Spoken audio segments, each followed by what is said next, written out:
All right, so I heard 9 caps. I was right behind you guys. I was wondering who. I know he got shot. He pulled the gun first. He went for a gun first. Hold on. Look, chill out. All right. Well, you know, my first initial thought was, who got shot? I didn't even know nobody went for a gun. He take his gun, empty it out, make sure it's, you know, whatever in a safe place. Leave that shit right there, bro.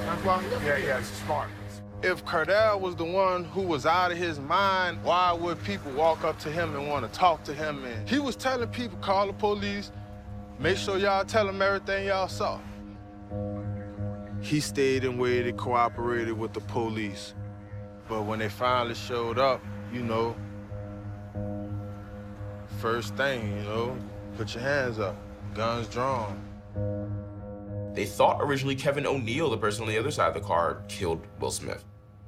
Cardell Hayes said, no, this is my crime, I did this.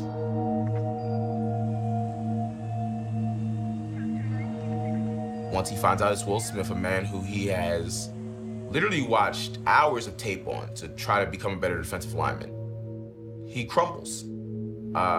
He says, my life is over. Make no mistake about it, we absolutely do not tolerate this type of behavior on the streets of New Orleans, and we will build a strong case for the district attorney to prosecute Cardell Hayes to the fullest extent of the law. Here it is, it's just the next morning. You don't even know nothing about the crime scene, the body's still in the morgue, but you got in front the cameras and talked about prosecuting this man to the fullest extent of the law. So you basically made him guilty in the eyes of public opinion from day one. My client secured a witness who was about to leave the scene, and my client waited for law enforcement to arrive. Now tell me if that's the behavior that's consistent with someone who's an animal out here looking for blood. From my perspective, self-defense was pretty clear. Every single witness, with the exception of the Smith party, obviously, in fact said that Mr. Smith was the aggressor. Cardell was very restrained. Cardell was very calm. It wasn't until Mr. Smith began to go towards his truck that my client acted in self-defense. The first interaction between the Mercedes wagon that was being driven by Will Smith with his wife in the front seat and Richard Hernandez and his wife, Rebecca Dooley, seated in the back seat, was in front of Juan's Flying Burrito on Magazine Street, where Will Smith made contact, I think the evidence showed, with the rear of Cardell Hayes' Hummer. That night, we really, basically got ganged up on. It's hard to wrap your mind around the fact that, you know, these people basically got away with everything they did wrong that night. We had people everywhere, so it's hard to tell where every moving part came from. But for sure, you had Will Smith, Hernandez, and Dooley. They were the three who left and walked a whole vehicle length, maybe 2 vehicle lengths, to our vehicle. I'm trying not to turn my back on these 2 guys on this side of me, because one of them already took his shirt off and made it clear that he wants to fight. And so here we have the eyewitness account, even showing video with the eyewitness interacting with both Cardell and Kevin. We have Kevin posing a very interesting question regarding if Cardell is the monster that everyone is claiming him to be, then why were the eyewitnesses and other people talking to him? It's a very cogent point. You think if someone was belligerent and, you know, a cold-blooded murderer, then other people would stay as far away from him as possible. Now we have a key point in the video in which it's revealed that once Cardell realized he shot Will Smith, who he had known from being in the football universe, he utters, "My life is over." Now, could this be because of how he knew it would play out in the media? Who knows? We didn't get a definitive answer, but if I was a betting man, I would say that had a lot to do with it. Could have also been because of the level of respect that he had for Will Smith. Because I believe they played on opposite sides of the ball, which means that he had to study Will Smith to try to stop him.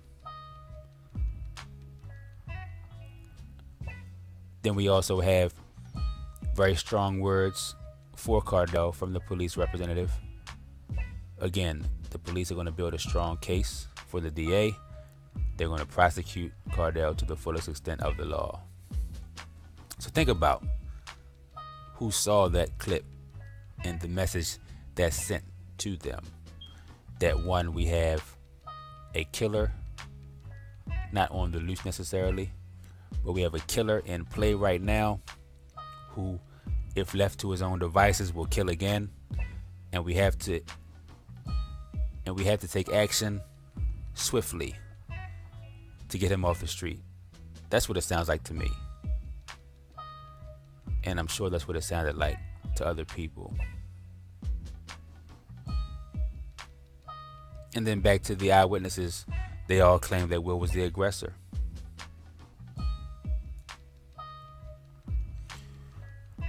And the fact that it was only after Will went to his SUV that Cardell went for his weapon. So again, we have Will being party to his own demise. And it's very important that we are not party to our own demise. There's already enough in this world that will happen to us and against us for us to not help situations get worse by making poor decisions. And it's also important to note how significant it is for us to have the right people around us. Because had Will Smith had proper friends, true friends, they would have helped him de-escalate the situation. But I'm convinced that everyone in that vehicle was most likely inebriated, under the influence of alcohol and or whatever else. And I say that confidently because, one, they allowed Will Smith to drive when he was 3 times the legal limit, and no one else decided to drive. No one else said, you know what, man, it's not a good idea for you to be behind the wheel right now. I know we got some more driving to do. Let me go ahead and do that for you, bro. Or if they're all drunk, how about they just leave the car there? I'm sure they had valet service. Leave the car there, get an Uber, and call it a day. Keep it moving. But again, when you don't have the right people around you, where everybody's taken over by their emotions and poor judgment, this is what happens. And then we have this gentleman, Richard Hernandez, who, again, instigated right along with Will. So he was his partner in crime, literally, as opposed to being a voice of reason. So be very, very careful, beloved, of who you interact with, who you keep company with, because they can either help you avoid tragedy or help you fall into tragedy. We knew that the jury was going to have a problem with Richard Hernandez. There were a lot of things that Richard did on the scene that, you know, were not going to be liked by any jury in any jurisdiction, including this one. The fact that Richard, you know, had to testify that after this took place, he immediately got in a cab and left the scene is something that we were going to have to deal with. But the bottom line was that we weren't dealing with Richard Hernandez. We were dealing with the murder of Will Smith. And if Will Smith is going to be shot 7 times in the back, then the focus needs to be on what did Will Smith do that night, and did he deserve to be shot 7 times in the back? In my opinion, there's no doubt that Richard Hernandez was a terrible witness. And why was he a terrible witness? Because he had horrible facts. He was the person who ripped his shirt off. He was the person who was running around like a crazy man. He was the one who's egging everybody on, more particularly egging Will Smith on. Self-defense is clearly a law that's on the books. Justifiable homicide, stand your ground. But in practice, it's only afforded to a small group of people.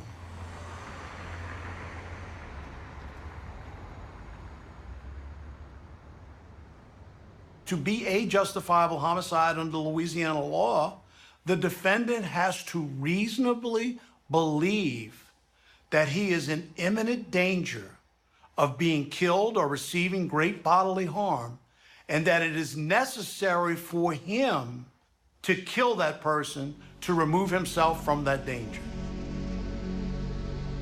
Will Smith, he was 3 times the legal drinking limit when he was killed that night and when he got behind the wheel. He committed a crime before he even met Cardell Hayes. And so again, here we have the ADA alluding to the fact that Will Smith was shot in the back 7 times.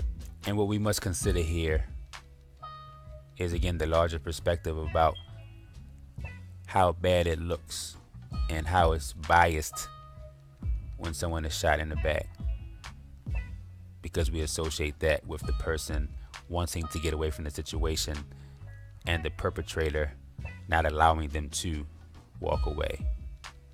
When in fact we see here, and we will see here, that Cardell had a reason to be afraid for his life. Now, we don't know what was said between the 2 people, but it could have been said that Cardell wasn't the only person to have a gun. Who knows? But the point again is this: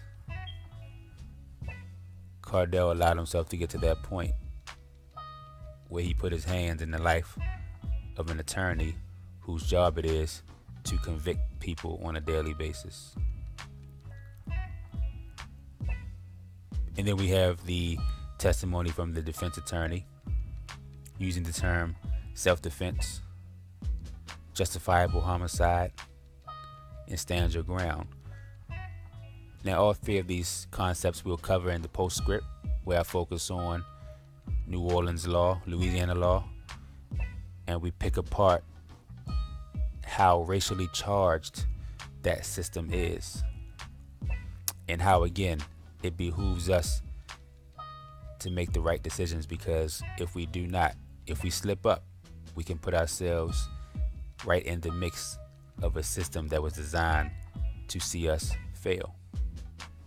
That's designed to imprison us, to use us for slave labor.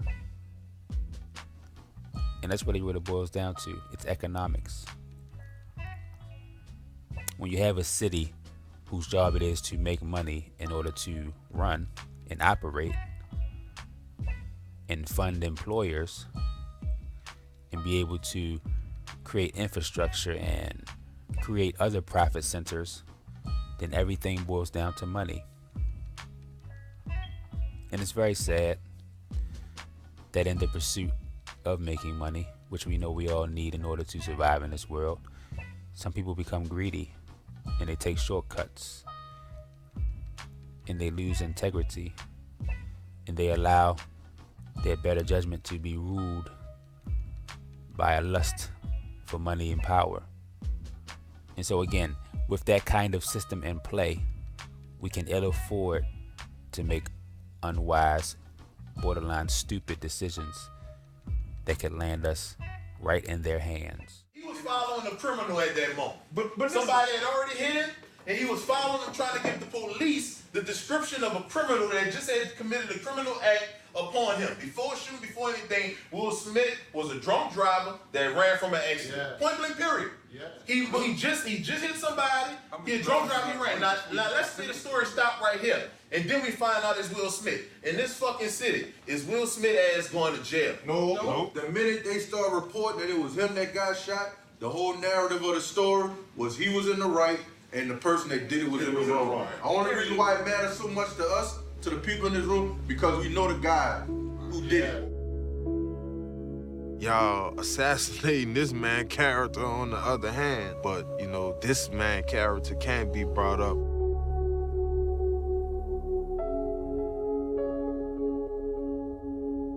He was a domestic abuser. He pulled his wife out of a Lafayette, Louisiana club by her hair at a ridiculous time of night.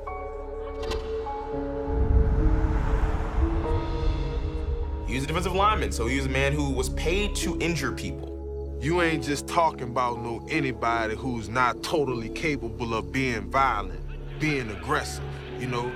Y'all gave this man $90 million to do just that, be violent and be aggressive. Every corner you turn in this case, it was something that was fabricated, or it was something that was changed, or it was something that was left out, or it was something that was taken out. You know what I'm saying? And at the end of the day, you talking about somebody's life, man. Like, it's unfortunate what happened to Will Smith and with his family and everything out there doing, but at the end of the day, it's wrong what Cardell and his family going through. Did Mr. Smith ever threaten to go get his gun inside the car? I am not aware of any threats by Mr. Smith to go get a gun. But on Tuesday, police confirmed they discovered a fully loaded gun in Smith's car, raising a number of questions, including why it took investigators more than 2 days to find it. Police say they needed time to methodically execute a search warrant. It'd be safe to say this wasn't the NOPD's finest moment. There was an allegation about a former police officer, William Saravello, possibly removing a firearm from the scene. Billy Saravello is a retired NOPD captain. He's a very dear friend, or was a very dear friend, of Will Smith and Raquel Smith. The defense would have you believe that he was the fix-it guy. He was the guy that if you got in a jam, you called Billy Saravello and he would fix everything for you. There was a lot of talk in the community, oh, well, Cardell Hayes is gonna be acquitted because there's this dirty cop. And there's these shenanigans that went on in the NOPD. You know how the NOPD is. If you listen to John Fuller early on in the case, and I've made this mistake myself, you get married to a particular position and then you can't get out of it. I think he got married to the position that Billy Saravello was this villain who was walking around with his badge out and he took a gun and hit it or did whatever he did to the contrary, because of the tactical decision that was made in the defense of the case. Billy Saravello went from villain to victim. And so here we see a deeper look into Will Smith, not the hero this time, but the criminal. So again, it's very clear that Cardell was just trying to do the right thing. And he ended up chasing a drunk driver who left the scene of an accident. Those are the indisputable facts. And what's more glaring to me in this clip is the fact that you heard people say, the only reason it mattered to us is because we know Cardell. So what does that mean? That means if it was anybody else, then they more than likely would have also been caught up in that whirlwind that is the New Orleans media and the New Orleans tenor that borderline worships the New Orleans Saints. And so it took for them to have an affinity, for them to have a bond with the perpetrator in order for them to be objective. Now, of course, even their objectivity had a slant of subjectivity because they know Cardell. But just think about if the person who did it didn't have any allies on earth. Say he lost his parents or didn't have any children or had just moved here from somewhere else and was estranged from his family and there was nobody to stand up for him. This could have been even worse. And so that thing is real, man. This people worship, this idolization is real. And it's actually a much larger theme of this video than I actually let on in the beginning because I wanted to focus on this tragedy. But a very significant sub-theme is to beware of worshiping people and things.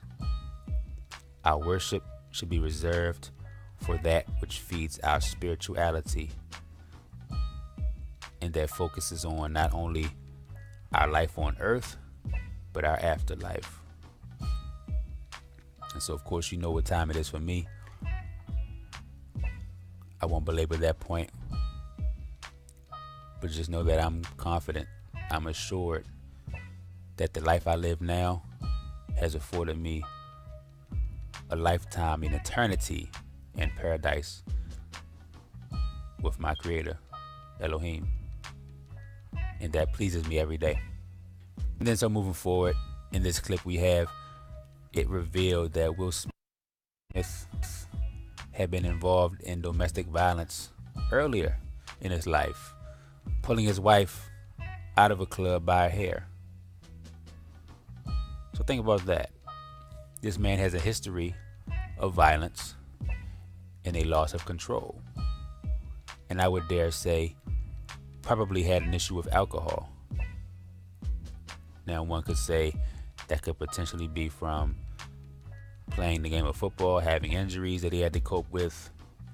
Maybe it's his upbringing, who knows? But the fact is, he not only lost his control in that moment, he didn't understand how to cope with adversity. And you know what? That's a very real problem for people in general. And I'll just speak to my beloved brothers right now, because we are leaders. We are the authority in this society. We should be, rather. And in order to get back to that, we must understand how to communicate, how to conduct ourselves, how to control our emotions, and how to cope with adversity. And the only way we can do those things successfully on a consistent basis is by not relying on our own strength, but understanding the strength of our Creator, who has given us this role of protector, provider, and leader.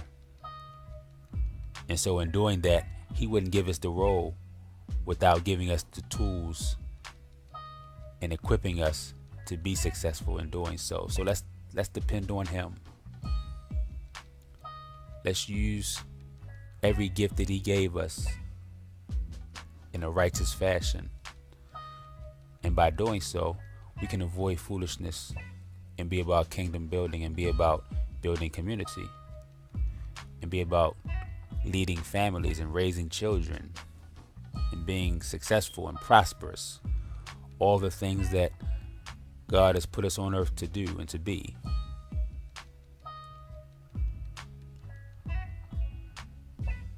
And also we have here, getting back to the clip, the fact that Will Smith's football career, his salary, and his position are brought up,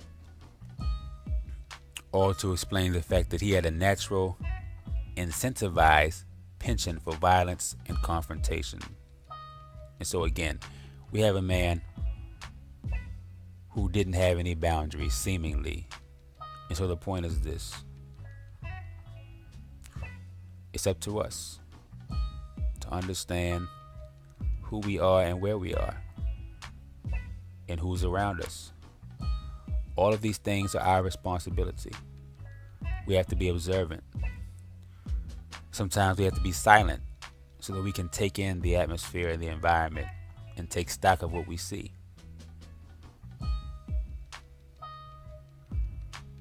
And if we do this, then we can make wise decisions. Then we can pick apart different scenarios and see which one has the best outcome for us. All right, and then moving forward, it was reported that Will Smith had a fully loaded gun in the vehicle. So again, who knows what he said to Cardell during their altercation. It was enough for Cardell to fear for his life once Will had turned his back and motioned towards his vehicle. And then we have lastly that dirty cop strategy that backfired for the defense. And so we see the defense was really grasping for straws, and it didn't seem like they really felt confident in their chances. And I'm sure that that was in large part because of the understanding that the defense attorney had for the environment that he was in. Simple as that. You know, they didn't give my child the benefit of the doubt. They didn't wait for the information to come out before he was just this monster. And if they knew the young man that I know, they would have known that wasn't the truth. But they didn't give him a chance to defend himself. That was the last flowers my child gave me before all of this happened. And I'm gonna hold on to those flowers until he come home. My grandbaby tell me all the time, Mimi, you have to water the flowers because they're dying. I said, I know. I said, but I'm going to keep them. And so he gets up there and he waters the flowers in hope that they will come back alive. And so here we have Cardell's mom giving her testimony about Cardell not having a chance to defend himself in the media, of course. He didn't have a chance to control his narrative. And once again, that's why I emphasize the importance of maintaining control as to not put ourselves at the mercy of someone else to write our story. Because that's precisely what Cardell did. And now we have the media and a prosecuting attorney writing the story of Cardell Hayes in his next X amount of years, as we'll find out. I need to hear from Cardell Hayes. I need to hear what was going through his mind. It was something that he said. Oh, I wish I would have let him kill me. When I heard he said that,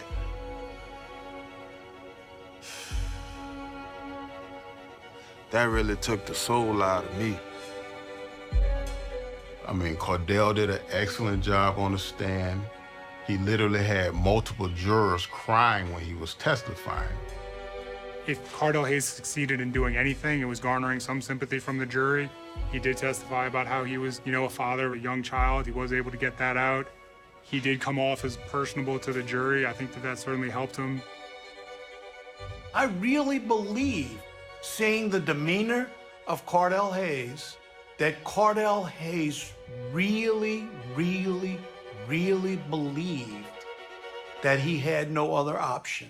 Black guy, bro, this shit crazy, bro. This is cool. I know, but it's just a bad thing. I kept asking him. Back up. I wish I would have let him kill me. Words from Mr. Cardell Hayes as he gave his testimony during the jury trial.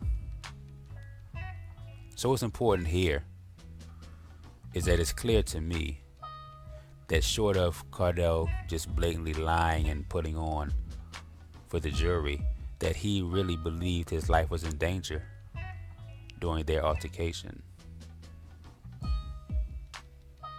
Otherwise, this guy's borderline sociopathic. And then what's important to understand here regarding the nature of the legal system, the criminal injustice system as I call it, is the fact that you have testimony that is basically played out as a performance. And in this case, for Cardell Hayes, it was his audition for the role of free black man. And so again, it's very real when we talk about putting yourself at the mercy of other people. Now, of course, we can't control every circumstance that we encounter in life. But those that we can control, we should absolutely do so. And do so in the most upright, wise, righteous fashion. So that we can feel good about whatever the consequences of our actions are. Now, adversity will hit, of course. Tough times, obstacles, tragedies, shortcomings, failures, what have you. But if we do everything in our power to control what we can control, and in the right way, we can feel good about things. And more importantly, we can rest on the faith and the trust that we put in our Creator to carry us through, to give us what we need to make it through to the other side. The New Orleans Saints players came all in the courtroom, and I don't know anything about Mr. Smith. I don't know anything good or bad about him, but they portrayed him as this hero. I think they played on the emotions of the jurors, by bringing all of these NFL players into the courtroom, front and center, eye to eye with them. I don't believe the Saints in any way adversely influenced the jury to come back with a guilty verdict. I think they were there because they lost one of their own. You have former Saints players, current Saints players, and a coach staring at you, maybe 10 feet away from you. You have 4 companies that run this whole damn city. This whole city. Energy, Cox Cable, the Saints. You understand? Right. That's crazy. There ain't no accountability for it. At the end of the closing remarks, the prosecutor said, we have to do this for New Orleans. Like if taking my son off the streets was gonna make New Orleans safer. It boils down to the argument. You essentially had a defendant who took the stand, Cordell Hayes, and said, this happened in self-defense. Then on the other side, we had the Smith family and our evidence, which said this was not a self-defense act. This was something where he was never in fear of losing his life, such that he had to take the life of Will Smith. So again, here, more allusions to the theater that is the courtroom during a trial. And we have the New Orleans Saints players appearing in court, continuing their portrayal of Will Smith as a hero, using the emotions of the jury in the favor of the prosecution. And it was also noted that the New Orleans Saints organization is a powerful company in the city of New Orleans. And even during closing remarks, the prosecutor stated that the jury must return a guilty verdict for New Orleans, not for Will Smith's family, not for his children, but for the entire city. So think about the implications of that statement and what that will mean to a jury who, of course, does not want to be in a long deliberation. They want to get it done, be fair and just in their own eyes, and move forward with their lives. And think about the pressure that that puts on them. Now, of course, this was methodical. This was strategic on the part of the prosecutor. But it's very unfortunate that these games have to be played when someone's life is at stake. You have juries that do strange things when they're sequestered. When the judge ordered sequestration, you say, well, what does sequestration mean? Sequestration means that the jury can't go home. The jury's not allowed to look at the media, to read the newspaper. And that goes all back to the publicity surrounding the trial. They're in some hotel somewhere. They want to go home. I told everybody I talked to, this jury's coming back tonight. I was preparing myself for the worst, but I just kept telling myself, man, he about to come home. They about to let him out, you know. I'm gonna pull up on him, you know. He gonna come up out of there, you know. He gonna hop in the truck and we gonna ride off into the sunlight, you know. And man, unfortunately, that ain't how it went. That ain't how it went.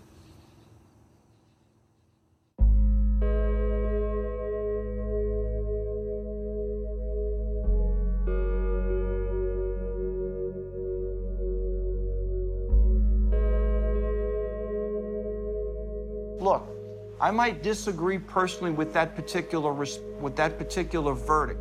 I believed it was a second-degree murder. If we didn't believe that, we would not have indicted him for the second-degree murder.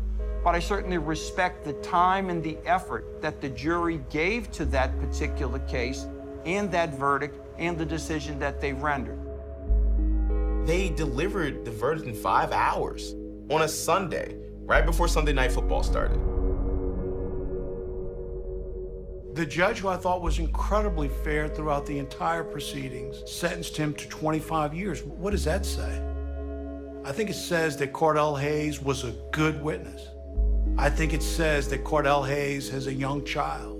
I think it says that Judge Camille Burris took great time and seriousness in looking at this matter. But am I surprised at the verdict? Manslaughter? No. Do I think it's the right verdict? Yes. Do I think he'll be successful on appeal? No. I came into the picture the week after Cardell was convicted. I always said that I wish that every juror would have had at least maybe 3 to 4 minutes to just sit and talk to Cardell. He is not someone who would just go out and empty a clip on someone, not by any means. And you don't need but 3 minutes with him to know that he's not that person. This is the one fact that Cardell Hayes cannot get over, and I've said this from the very, very beginning. 8 shots fired by Cardell Hayes into the back and side of Will Smith. 8 in the back. Well, here's the deal. If you are reasonably in fear for your own life, you then have the right, according to Louisiana law, to shoot to kill. If I can shoot to kill, someone can't be too dead. So if I shoot once and it kills him, but I decide I empty the clip because whatever reason, emotions, and you're just scared and you just react, he's legally not guilty. There's several issues, in my opinion, that could be sufficient grounds to grant relief to reverse the conviction. We had a doctor report. The diagnoses on that report was accidental discharge of a firearm for Raquel. That is huge. What did transpire out there, in my opinion, involved Raquel being shot accidentally by someone other than Cardell.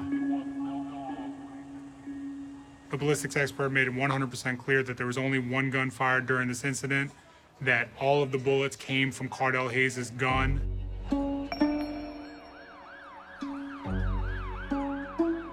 Nothing makes sense. Gunpowder residue on Will Smith's hands. You want to know what the state's explanation for that was? Whenever he was shot, it hit him when he was in the car and the particles could fly up in the air and land on his hands. He was shot in the back. The particles can fly up. The gunshot residue on Will Smith's hands, it was only on the back of his hands, and it was wholly consistent with someone who had been shot numerous times at close range. Maybe so. Maybe is that possible? They asked the doctor, and the doctor said, yeah. So yeah, that's possible. But let's be real here. Come on. He has gunpowder residue on his hands. I think that there's going to be a lot of things that come forward that will potentially change the entire tone of the case. All right, and so here, I want you to consider the psychological impact of sequestering a group of people. And we'll get further into sequestration in the postscript. But here, of course, it was explained in the video, basically. So just think about the kind of pressure that puts on you, coupled with the closing remarks that we alluded to in the last commentary, and then the fact that these people just want to get home. And then you stack on top of that the fact that, according to Louisiana law, the verdict can be split, meaning that it does not have to be unanimous before a verdict is rendered. And of course, we'll go further into the split verdict in the postscript as well. But all of this led to Cardell being convicted of manslaughter and attempted manslaughter and sentenced to 25 years. 25 years. It was alleged that it was hard for Cardell to justify 8 shots in the back and side. And then you hear the appeal lawyer trying to give his best defense and account of Cardell's mind state and Cardell's position. Someone can't be too dead. He uses the stand your ground law and states that Cardell was in fear for his life. Clearly the sentiments that we've already heard. And then he alleges that Raquel's shooting was accidental, which of course should have taken the attempted manslaughter conviction and reduced it. And then we have the fact that the gunpowder residue was found on Will Smith's hands, and you have the flimsy testimony by a doctor used by the prosecution. And see, it's tricky when you get into the question, is it possible that? You know, a lot of things are possible, but not logical, not likely, not probable. And so could gunpowder spray in the air and trickle down onto somebody's hands when they were shot in the back and the side? Sure, it's possible. But to me, you had to understand the nature of gunpowder residue. I had to have some kind of precedent, some kind of context from which to really render judgment for something like that. And I don't know what went down in the trial, how deep they got into that, but that's important to me. It's very important to me. And so again, it behooves us to not put ourselves at the mercy of other people who have to make these kinds of tough decisions based on this kind of evidence.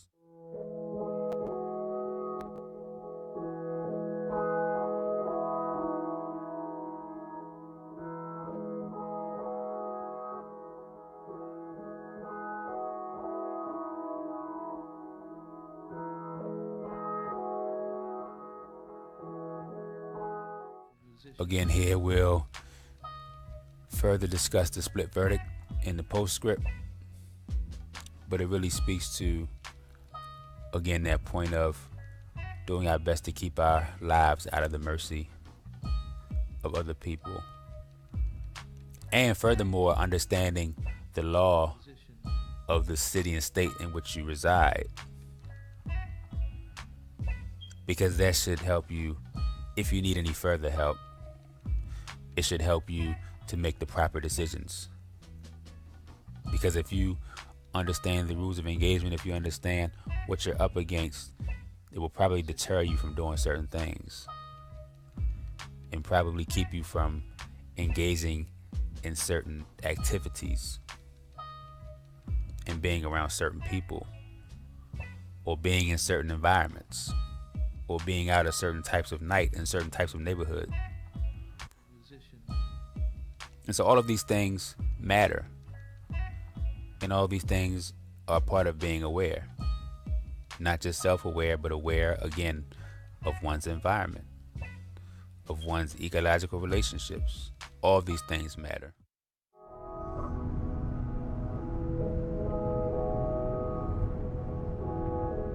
I mean, I still love New Orleans. I know that New Orleans is a dangerous place. New Orleans has dangerous people. The state of Louisiana doesn't have the most strict gun laws. It's my favorite picture of us. Regardless of what happened that led up to Will dying, I think it should have been handled differently, I think, by all parties. I think it should have ended differently. Obviously, I wish it would have ended differently.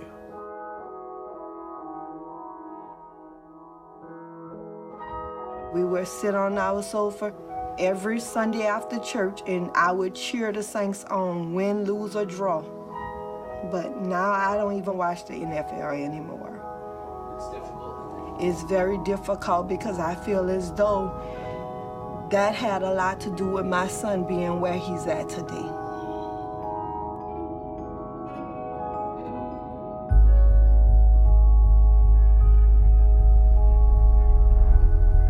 Unity, communication, camaraderie, brotherhood, excellence.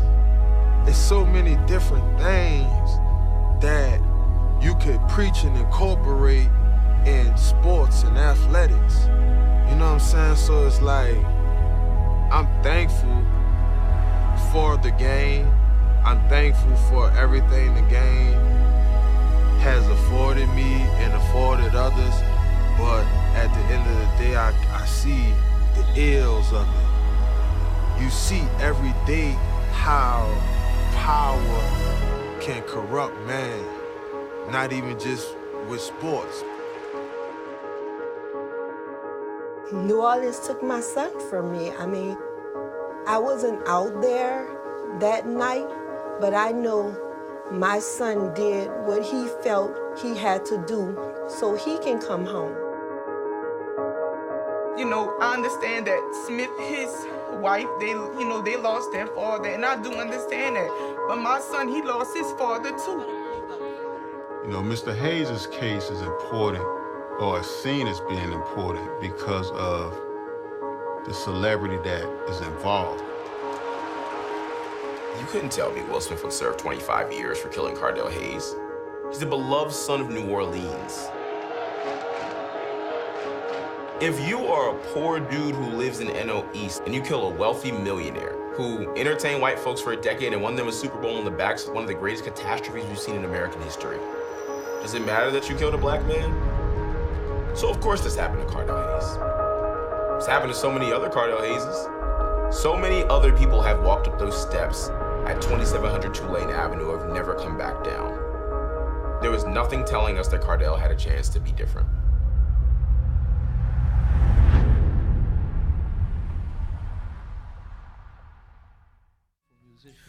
All right, beloved, so that brings us to the last clip. Firstly, we have Lance Moore, who was a friend of Will Smith. He references the unsafe nature of New Orleans and the gun laws that are laxed in New Orleans and Louisiana in general. And he said something very important, something that I've been harping on the entire video, but it's just good to see him feel that same way even with his affinity for Mr. Will Smith. He says he wishes both parties would have handled things differently that night.